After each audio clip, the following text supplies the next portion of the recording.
Hello, and welcome to the Chip Observer, the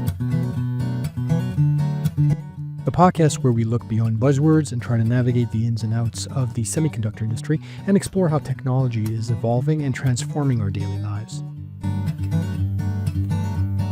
As always, we're presented by TechInsights, the definitive source of semiconductor analysis with continued focus on growth and providing value to the industry.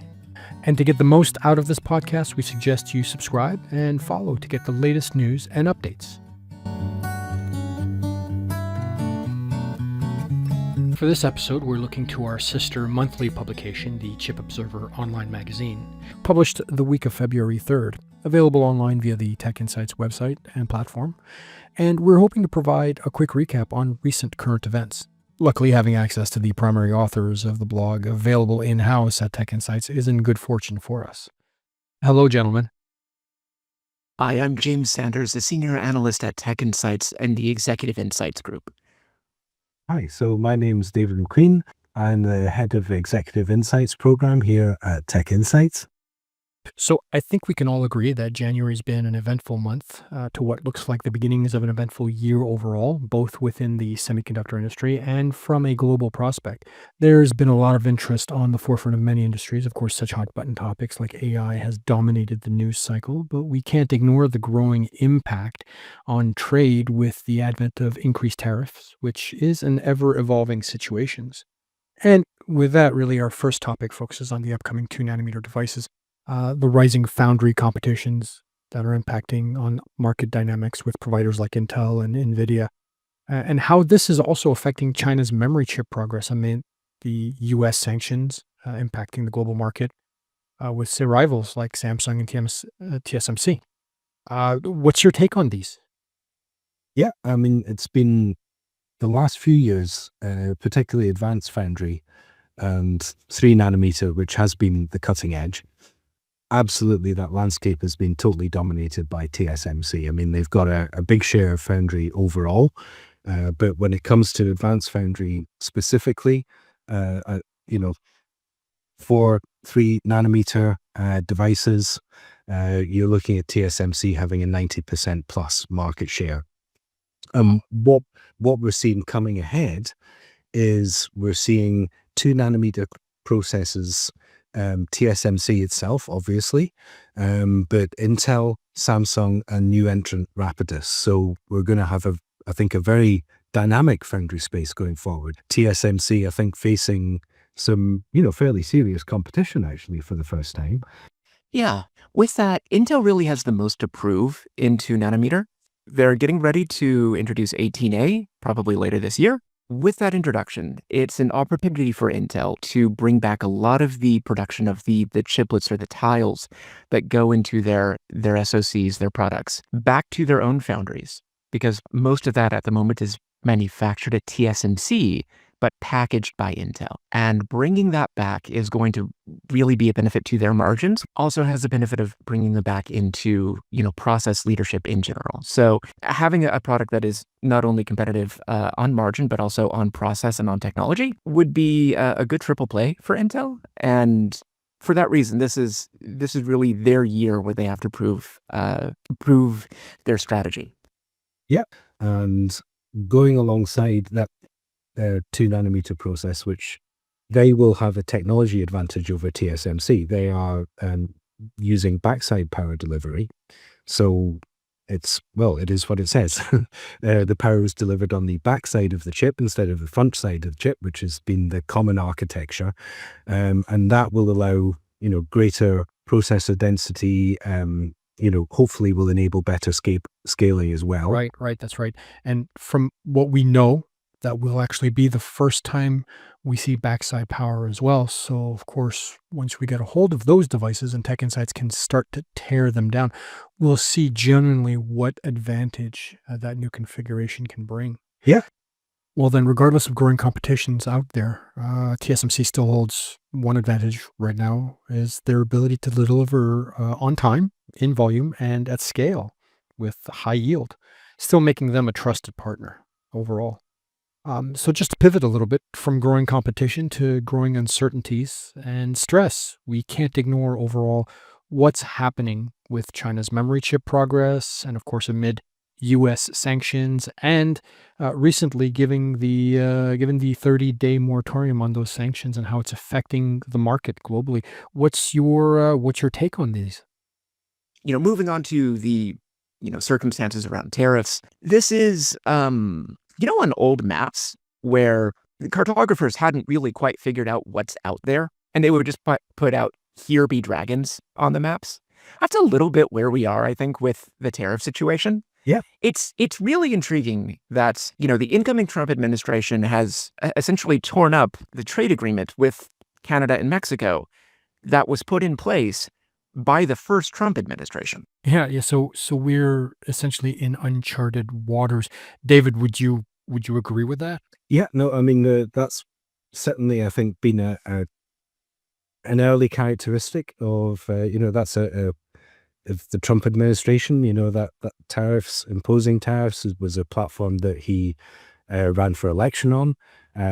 We've seen those being implemented in part, and at least in the 10% tariff on China. The other tariffs that have been threatened, he's kind of rolled back on those, or rolled back on the implementation of those. So really, the strategy at the moment seems to be to use tariffs, not necessarily the tariffs themselves, but rather the threat of tariffs to get concessions from the US trading partners. A bargaining chip. Yeah, exactly. But with China specifically, there's been more than 8 years of varying levels of tariffs targeted at China, and that began with Trump's first administration.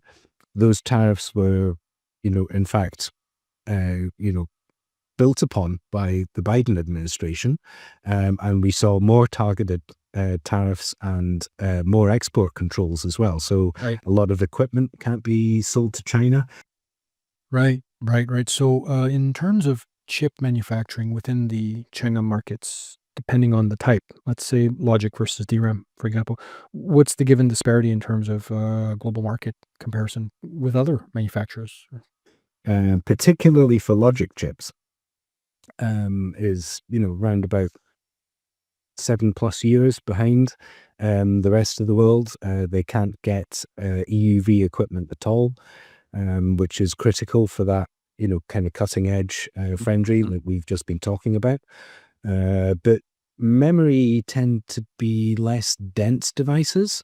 And so, what we've seen, TechInsights, we've found a couple of very interesting, both in the NAND and the DRAM space. So YMTC, China's biggest NAND manufacturer, we saw a device there with the highest number of vertical gates in a commercial memory product. So when it comes to NAND specifically, China is, actually very close to being at parity with the rest of the world, if you like. CXMT, they've now pushed into 16 nanometer manufacturing for their DRAM. So you can peg that at around about maybe 2-3 years behind the rest of the world. But, there's a clear difference between, how far behind China foundries are with logic, which is, like I say, something in the ballpark of 6 or 7 years, whereas how far behind they are with memory is, not lagging anywhere near as much as that, really. So, kind of, like 2 years in DRAM and almost at parity, really, with NAND. So, yeah, there's those sanctions have had kind of varying degrees of success, if you like, depending on which segment of the semiconductor industry you're looking at. Right now, that's very interesting details there, David. Just moving along, James, from your perspective, understanding that sanctions and tariffs are not necessarily a new thing, especially where China is concerned, and the needs for manufacturing within China, is there a way to circumvent tariffs? The needs for or against them. For the advancements for chip manufacturing in China, the thing to keep in mind is it's iterative. This is always an iterative process, and that's independent of, if you're in China or you're outside of China. Right.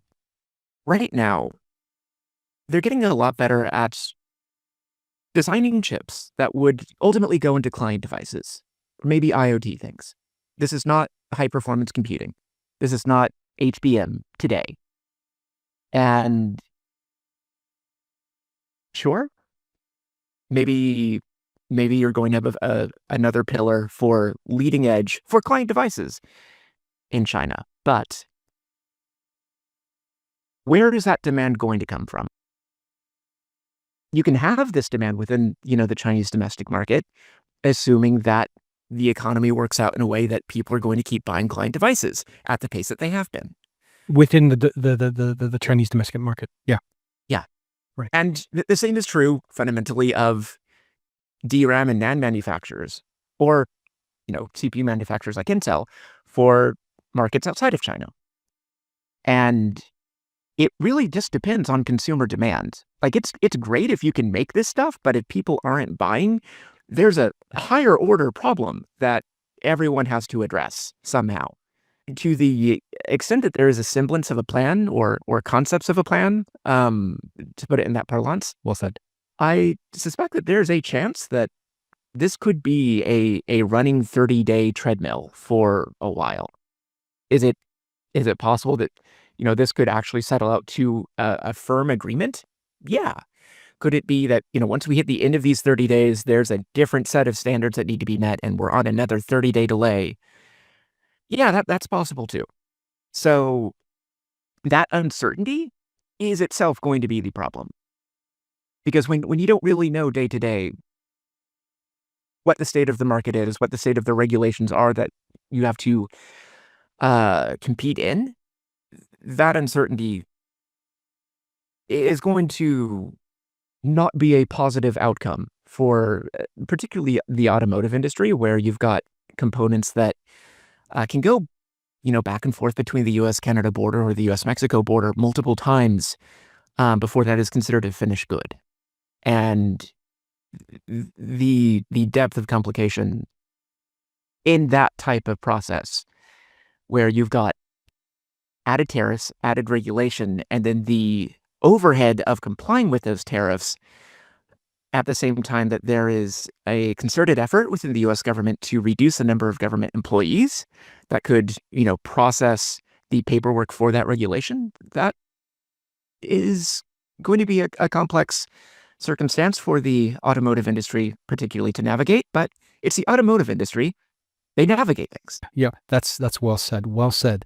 And to take your turn of phrase earlier, here there be monsters. We're still in uncharted waters right now, and there's so much conjecture, a lot of uncertainty, new policies, shifting allegiances, and geopolitical tensions. It makes it difficult to predict the long-term effect. It may simply be too early to tell how everything will play out.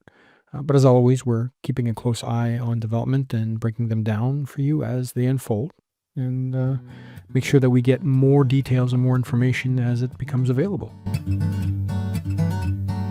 We'd like to thank our guests, James Sanders and David McQueen, for sharing their time and insight. Note that the contents discussed here today were for informational purposes only and don't reflect views or opinions of the institutes or organizations mentioned. The monthly online magazine, with all of these details and more, is currently available via the website and platform. To get the most out of the podcast, please subscribe and follow to get the latest news and updates. And for more semiconductor details with a snapshot of the industry, we invite you to visit us online at TechInsights.com and sign up for free to become a guest user. There you'll gain access to our platform with complimentary reports, analysis, specialists, and industry-related news. We'll catch you next time with more observations and insights, where every listen brings us closer to the stories that matter. Until then, stay curious, stay connected, and stay insightful.